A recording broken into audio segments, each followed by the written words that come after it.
how to log into EFW employee account. So without any further ado, let's start this video. First of all, on your desktop, open up any web browser that you are comfortable with and on the search URL type in EFW employee login, then press enter on your keyboard. Then you will be taken to next interface with multiple search results. Scroll down a bit and head over to this link that says EFW Employee Services LLP People Companies House. Click on that.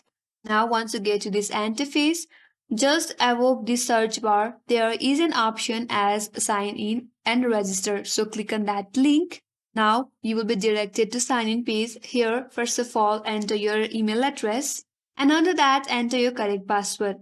If you don't have an account yet and you want to register for a new account, click on this register link, follow some instructions and that will help you create an account.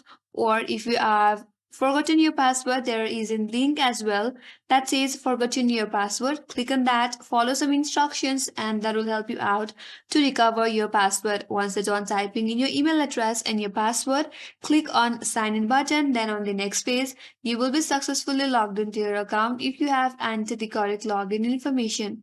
And that's all for today's video. I hope this video helped you. If you are new to our channel, do not forget to subscribe, like, comment and hit the notification bell icon. Thanks for watching. I will see you on next video.